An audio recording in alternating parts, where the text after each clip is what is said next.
台北市警察局长张英兴和几名警界高层洪家康讲，去年5月底有甲网咖角头，也就是青山宫的主委黄清源翁仔某食饭聚会。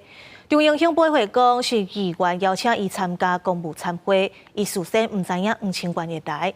安尼台北市长蒋万安表示，警察局有汇报，一切拢是依法处理。 嫌犯到走的最后一步，警力动员机场抓人。落网的黄清源是青山宫的主委，也是网咖店角头，牵涉到枪头顶案件，找来互人躯体告案。不过即马也出警界高层甲伊有联络，去年5月底，搁真接做伙食饭。画面内底查甫人就是现任南港分局长张耀仁。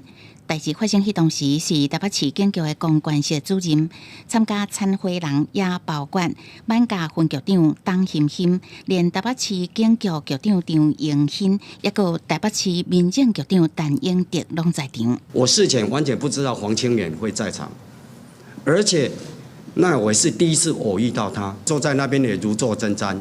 我跟他谈了，也只能谈公会庙会。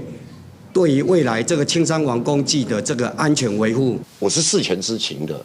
要讨论到青山王祭的活动，我就去参加，就这样。我是不是讲的我根本不知道。陈英德回应，事先是知影，是为了讨论青山王祭早去的。颠倒是张英兴亲上火线陪会，是议员邀请出席公务的参会，拄去拄到黄清源翁仔某，事先唔知影，事后有用书面报备。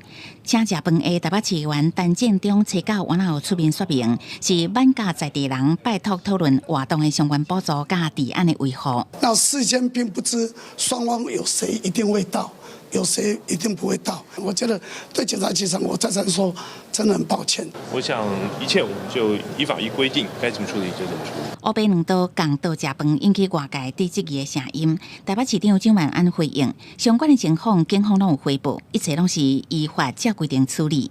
记者综合报道。